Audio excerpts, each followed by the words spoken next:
First, the web installer. The web installer, since a while, allows us to configure a lot of different things regarding to installing the web project. And one of these things is, of course, to enter a specific account to allow a self-registration, for example. I'm talking about that link typically on a login page that allows you to start the self-registration font. However, there are more and more such options necessary in the meantime, and so what happens is that the editor now supports variables that can enrich these connection strings. As you can easily see it, two of them are displayed on the right-hand side. One is the authentication for self-registration, where as well a new user was created, identity registration for self-registration. And there's another parameter as well, multi-factor authentication with one login. And of course, in the future, there will the one or the other more. However, these parameters can now be displayed. As you can see it, you can select these parameters, you can turn them on and off, and you can then fill out specific configurations. Another change is the local API customization. There was a feature in the API server. That feature was able to configure an IAS installed API server in a way that configuration changes could be tested locally. The idea was just to test the one or the other configuration switch just with one IAS before the whole thing gets in place for all the IASs together. Unfortunately, this problem exactly was leading to some problems because if, for example, some API servers are working together just in a load balancing feature, these local configurations, local available just for one of these servers, are just leading to trouble with the other connected. And because of that, that feature was removed in a way that it is only possible to test things in a local configuration if that specific server was started per command line. That means it is a developer option. You can start your API server command line based. And if this happens, you can as well test locally the different configuration. That makes, from my perspective, sense because nobody should test something in a productive environment. It is better to test it in quality assurance or just in a developer environment. And there, that makes sense. However, the one or the other might now be extremely unhappy and say, that is exactly not what I need. And I want to have that feature back because I have one productive API server only and I want to test the other one or the other. For these people exists as well the chance here in the web.config just to activate the old behavior again. Personally, I think this is not the best idea to test something in production, but it is available. Configuration of reverse proxies. We all know that message and we have described it in the one or the other Angular portal videos. The message that was just saying something is just wrong with a reverse proxy and because of that you are not able to sign into the web portal. An error message was then outlining that reverse proxy error message. We were showing that in some Angular videos. We were showing as well workarounds. However, this is all depending on a specific reverse proxy behavior of the portal or of each web portal. And to get rid of such error messages exists now a run reverse proxy mode configuration switch in the API configuration.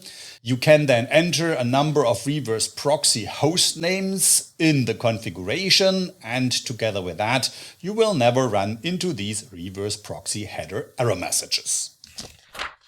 The API documentation has moved. What is meant with that? The API documentation was part of the API server portal together with all other portals available. Remember, the API server is just technology which hosts different portals. And if you open the API server natively, you will get all portals displayed you can use. Unfortunately, one of these specific portals was the API documentation, and that was often leading to problems with users because typically an API documentation should not be displayed by users. And so the idea was just to hide this API documentations on productive environments, yada, yada, yada. However, What we did now was we moved the API documentation away just from the API server portal, and we moved it into the configuration portal. So you have to sign in to the configuration with admin privileges. And if you are in, you are able to see the API documentation again. This, from my personal perspective, is the best way to handle it, because now we don't need to hide something. It is available for admins, and that makes sense because admins and developers for API stuff need more or less a similar set of permissions. Whatever you do, it is always wrong. One of our best ideas was just to ensure that an Identity Manager frontends, including the Identity Manager web frontend, is just grabbing the culture, that means the necessary language for that browser front, from configuration of the identity object, which is behind a user signing into our portal. That makes it quite easy to manage all of the right languages by just assigning the right culture to person objects. And if then a web front signs in, it automatically determines the identity responsible for and gets the right language. A lot of people are sometimes unhappy with that, especially people living in a specific location but want to use completely different language settings. And they are looking, or they are happy if the language settings are not getting taken from the Identity Manager. They should be getting taken from the browser culture. However, in the past, that was not possible. Now, with version 9.2 of the Identity Manager, it is possible. As you can see, you can step into the feature configuration of QER. There is that wonderful switch you see on the right-hand side. Use language from profile settings as interface language. This is the default. It is turned on. And if you turn it off, then the browser culture will be taken. The product search is improved. What is meant with that? You might have seen it in the past in older front ends. You entered the first one or two characters into the search box by searching for products in your product list or searching for something. And the message was displayed, there are too many search results, and because of that, type something more to get more detailed. However, this is not really nice to see it. And because of that, our developers decided just to improve the search in a way that the search itself gets more limited from the begin on. Meant are things like the shop membership of a specific user gets determined first, or it gets proved how many service items are available for each shop. And if you limit the user for the shops and the items for the shop, then the number of items you get back is much smaller than the number in the past. With the help of that, we just solved two problems. One problem is we increased the performance of the search. It is now much faster because it searches less items. The second thing is you don't see the message anymore. There are too many results, or you don't nearly see that message anymore, and you get directly something back from the search. With that, a nice improvement from my side, even if the one or the other will say that makes no really difference for him.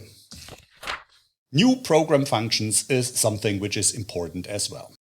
How people get the right access or the right permissions in the web portal. As we all know, these people have to have specific application roles assigned, and with that they get the right permission set. Technically behind it is a little bit more complex. Application roles again does have permission groups assigned, and depending on permission groups in the past, in the front end, people was getting specific permissions in the web portal. For example, acting as a team leader or as a role admin or whatever. The interesting thing is that that was working quite well. Unfortunately, a lot of people, that means partners and customers, was creating their own permission groups just to define their own set of permissions for specific people, and wonder of all, nothing happened with the web portal because they was not referencing or nesting the specific permission groups necessary for permissions in the web. To clean that up and make it much easier, we decided now to create new program functions. Program functions, the identity manager, are something like feature allowances. You know them from other tools like Job Queue Info, Designer or Manager, where program functions allow you to do or to see the one or the other. Same thing now exists for the web portal. Right-hand side shows it. A lot of program functions available for different permissions in the standard web portal. And what you now have to do is to assign these features, these program functions, just to permission groups. This is out of the box all done. So if you just use the standard web portal, everything works well. There are permission groups created. They do have the right program functions assigned. The permission groups are in the right application roles. And because of that, everything works well. But if you now try to create your own permission groups, you can assign your own program functions to them. And with that, you are fully transparent and happy, hopefully.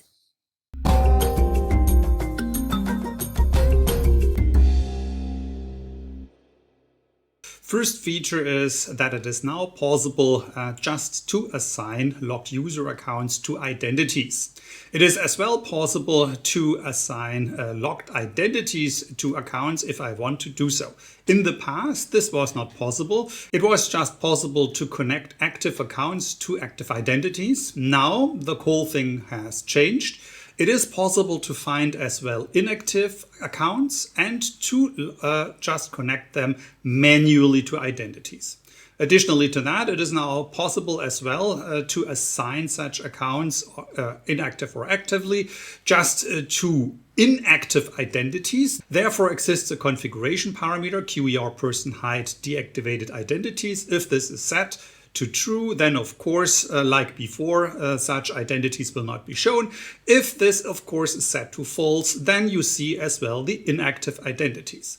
The connection process itself is nothing automated, therefore you have to go into the main data form of an account and assign the identity manually.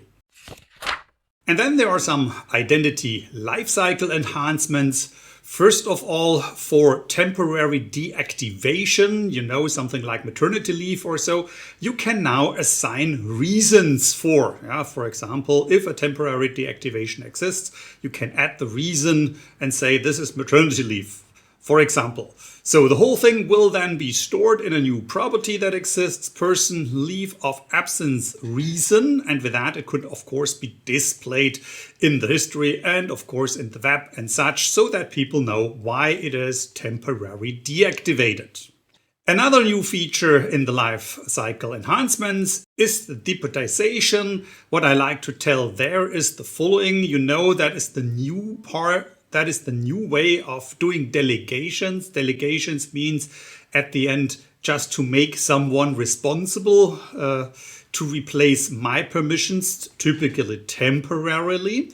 First of all, that is a really cool thing. Secondly, that new feature allows now just to do two things. First of all, if such a deputy, that means a configured person, be deactivated, then first of all, the assignment of that deputation will end.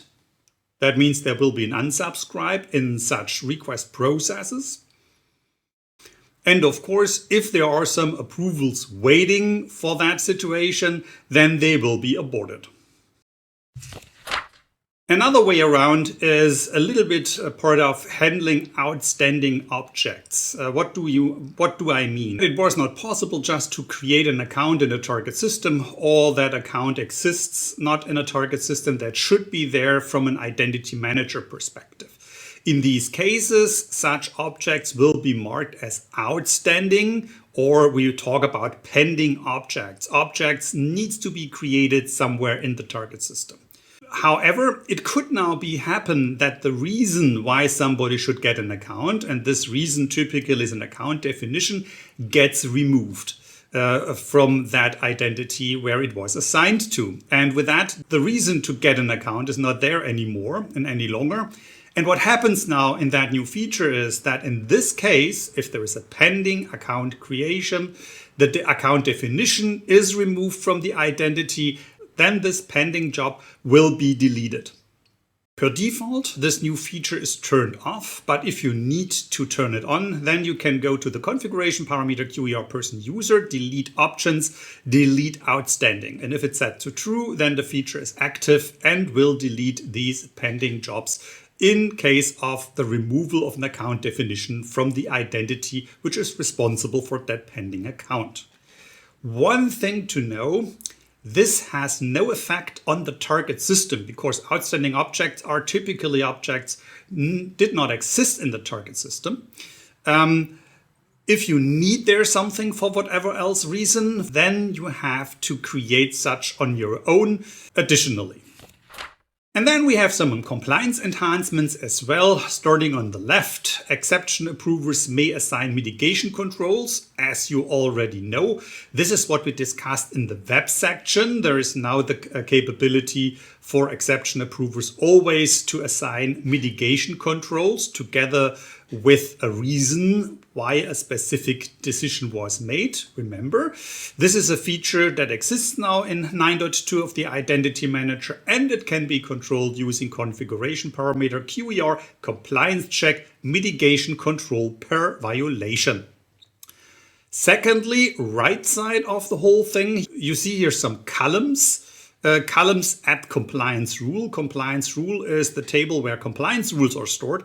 And these columns you see on the right side are now marked for be used with translations. This is necessary because we are working together with the one or the other compliance specialist, and they figured out that they want to have translations in this specific field. And so what happens is that these fields are now enabled for that.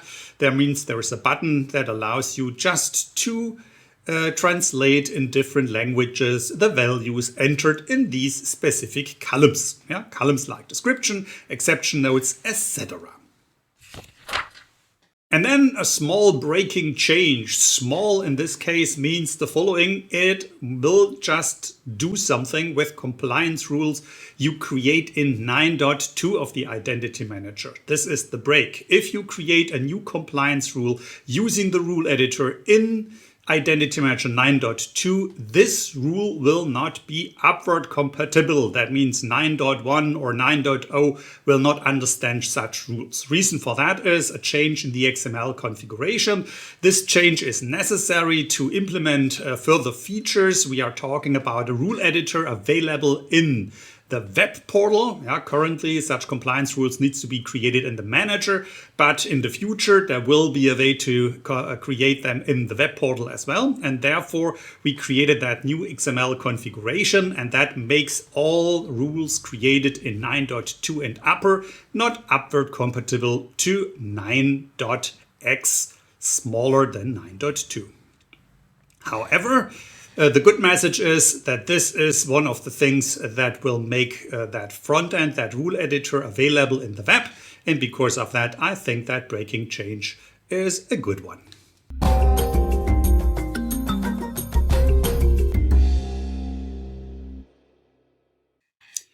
And we start with a big chapter about recommendations for attestation cases. We remember again the web part of the upgrade story 9.2. I was talking about the different ways to do recommendations for attestations. That means you get a lot of attestation cases, you need to decide them, and there is a tool in the Identity Manager that gives you recommendations if you should approve or deny. First of all, there are different calculations available which are just analyzing the data in different ways. If you have a look at these specific algorithms, then you see there is a peer group analysis where we talk about what does other peers working in the same level or in the same position does have from a permission perspective. This is just looking on two things, and this is clearly outlined here as well. On the one hand side, it's looking in person in base tree objects and all its derivatives. Yeah, that means if we look in person in base tree, we are looking at identity does have a type of whatever else org, could be department, profit centers, orgs, and such. Additionally to that, we are looking from a permission perspective in UNS account, in UNS group.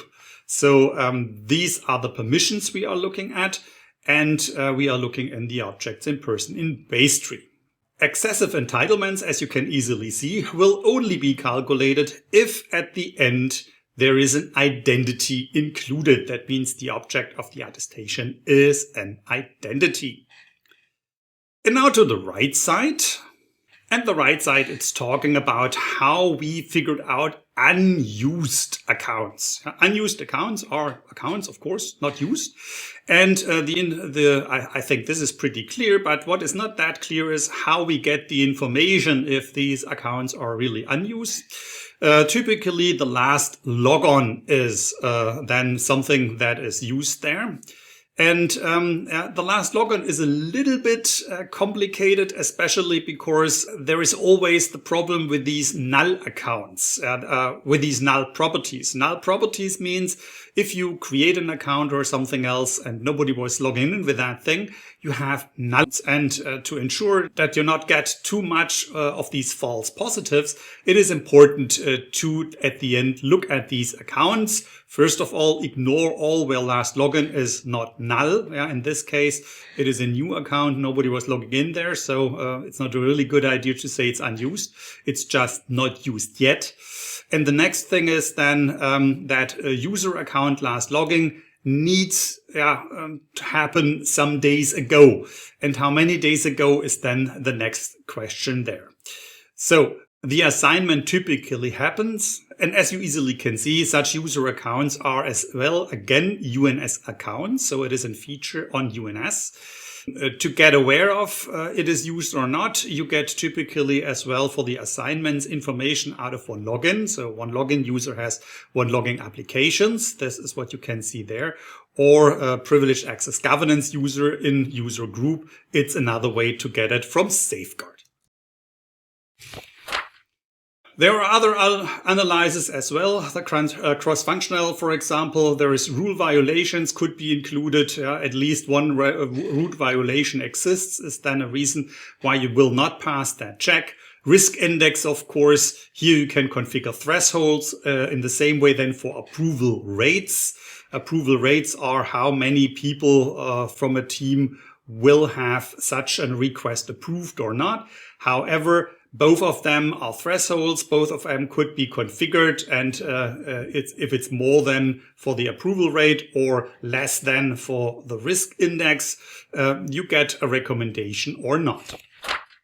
At the end, it is important, and I think we have seen that slide in a training before, it is important when a recommendation happens or not. I was a little bit unclear in my speech here for the web. However, if all of the criteria are met to the condition, then at the end, there will be an approve. Yeah, that means the clear suggestion, every condition is great, and because of that, please approve. In case of reject, it is a little bit more complex. There are two groups of objects, differently weighted. Peer group, rule violation, and excessive entitlements are, I like to say, weighted with 1. That means higher weighted. And here it is good enough that one of these peer group rule violations or excessive entitlements are not meeting the condition. If this happens, then there is a clear do not approve suggestion. Differently to the others, risk index, cross-functional, approval rate, and unused. In this cases, the weight is only the half than the weight before. And here at least 2 of these conditions will not have to met. If that happens, then you get there a clear suggestion as well for not approve the whole thing. Last but not least, there are at the end then no recommendations available, and no recommendations could happen if, as you can see it, the condition is greater 0 and smaller than 1. And you get as well no recommendation if just one condition with the weight of 0.5 is not met. If we look into the data structure of this recommendation implementation, then first of all, you see the new configuration parameters. There you see thresholds, as we have discussed, for risk, unused days, peer group, approval rate, and such. They are all stored in QER attestation recommendation. You see as well a new script there that helps here with ATT attestation case recommendation.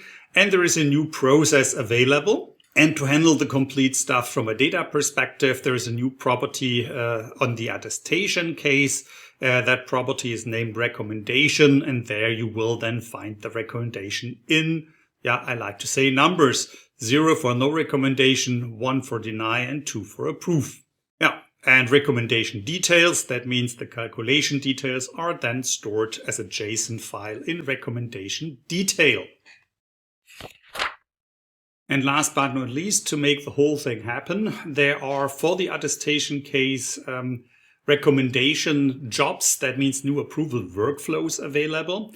The first approval workflow is the workflow that will do an automatic removal if the conditions match the conditions as shown. And the second workflow is a workflow which will do the approval based on the recommendation. And the next thing we need to talk about is the show usage guidelines during the approval. Please remember, I talked about it, that user guideline thing is implemented since a while for approval processes. But it is now implemented for attestation as well. This is what I told you in the web portal section of that specific training. One thing to add, I think I missed it before, and this is that both features, that means the usage guidelines for approval and the usage guidelines for attestation, allow now, in difference to before, as well to show PDF documents. Before it was a clear text that was to configure somewhere in the identity manager. Now, additionally to that clear text feature, you can upload PDF documents, and this PDF documents then will be shown.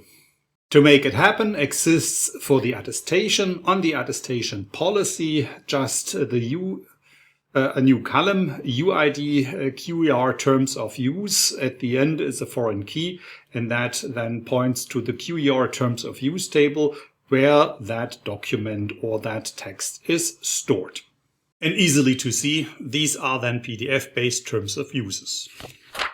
And additionally to that, in attestation, there is a big enhancements for behavior-driven governance users. You know, behavior-driven governance, it's a feature we inserted in 9.x in the past.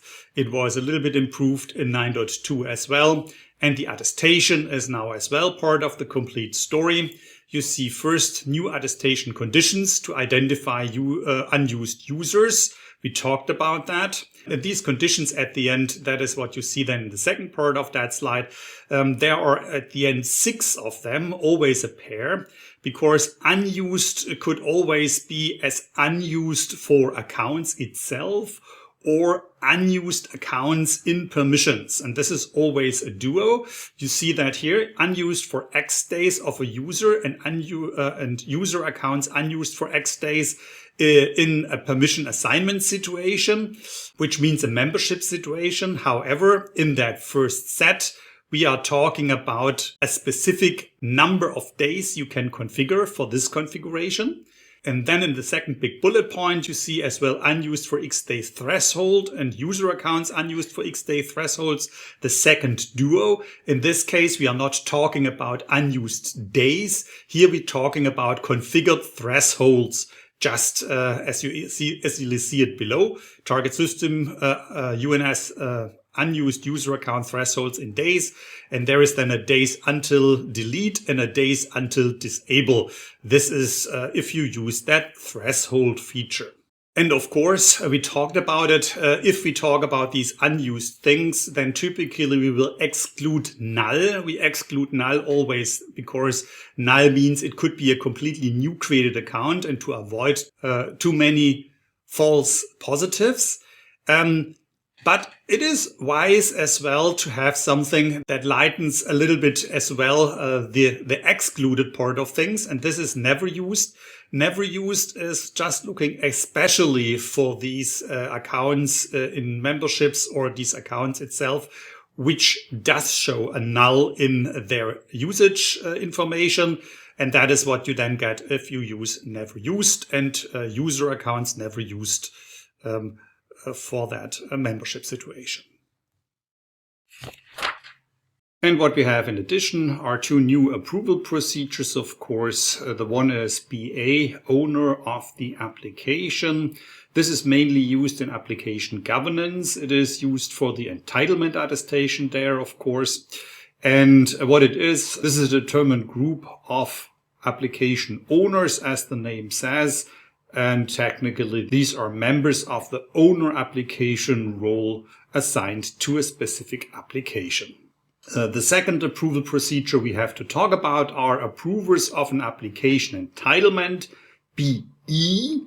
This is used again for the application governance, the application entitlement attestation. It is then with that nothing other else than an option to the BA one.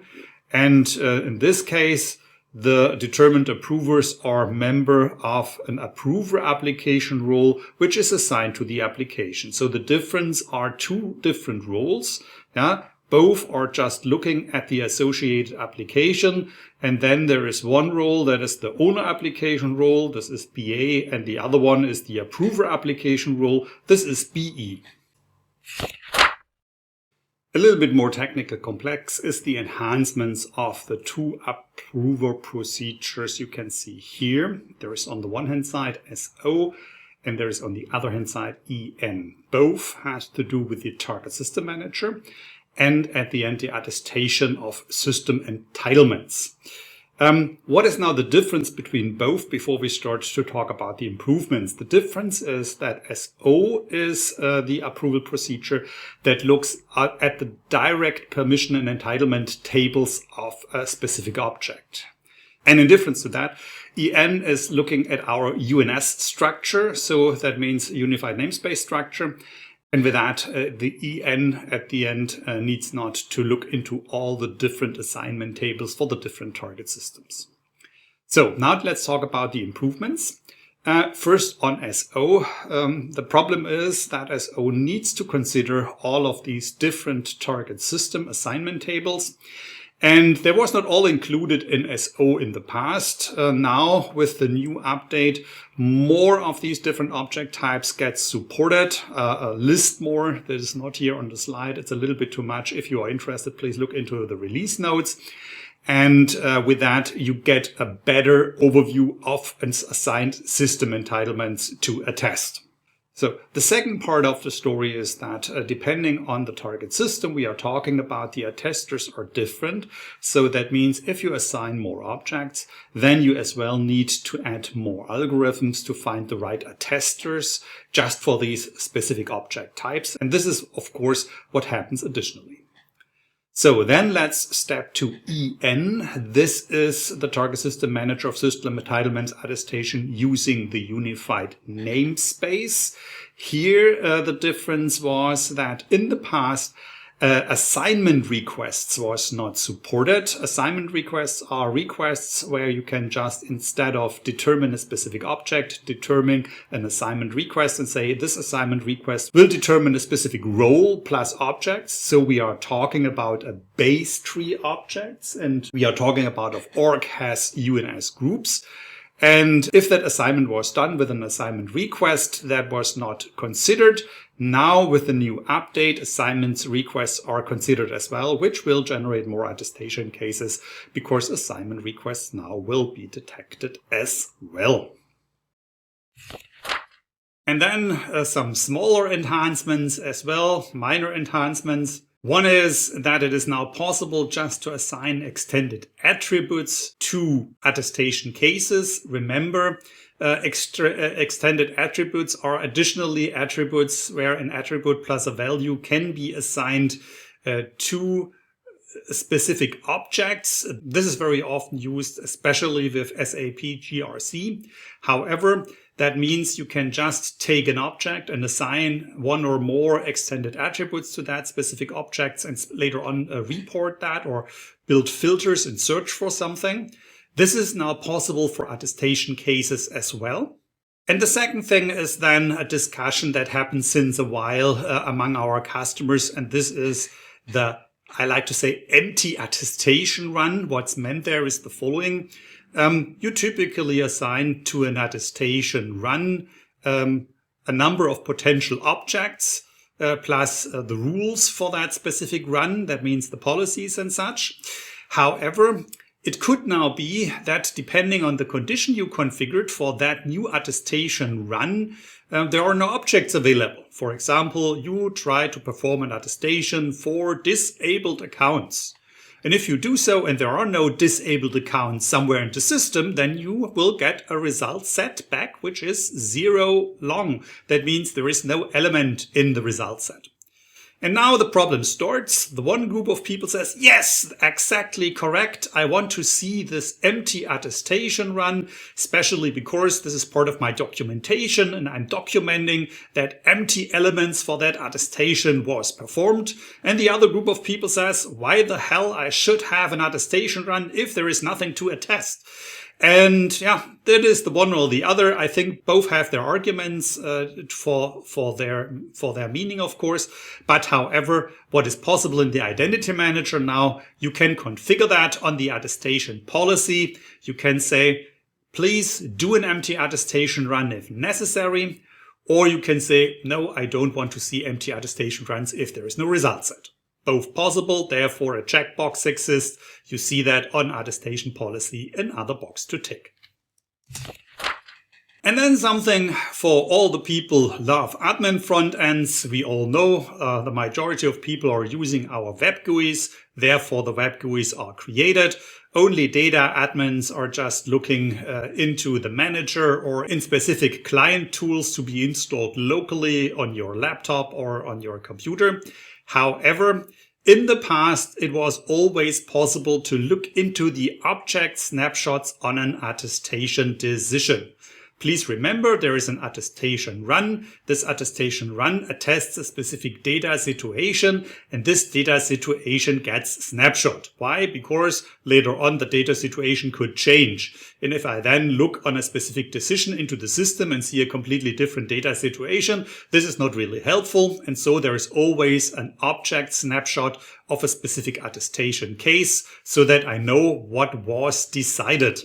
However, this was watchable in the web GUI. It was possible to look into the web front and say, show me the snapshot to the decision. And then I was able to see that. It was not possible to do the same in the manager. Now it is. There is a new menu entry. You can see that in that wonderful box on the right side in orange. Show object data. And with that, you will then see as well the same report people in the web will see, and you will see it in the manager.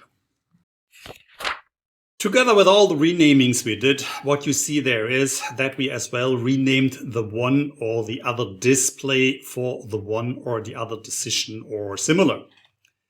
In this case, the display for decision types. And as you easily can see, there is always a value. This is how it stands in the database. And there is then a previous display value. This is the value that you have seen in web portals or in front ends. And right beside that column, there is a new display value, what you will see from now on in the same tools. So that means the first thing, the technical value in the database, middle column, the old name in the front, and right column, the new name in the front. And what you can see there is, in case of attestation for abort, there was display aborted, now named cancelled.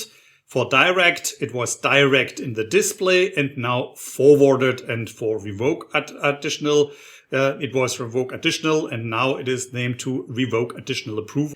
So, as you easily can see, the same thing happens not only to the display values, it happens as well to the different entries in the database and in the script, and they will now, in 9.2 and upper, get the right column. And the previous stuff, that is something that happens, of course, in a version previous to 9.2.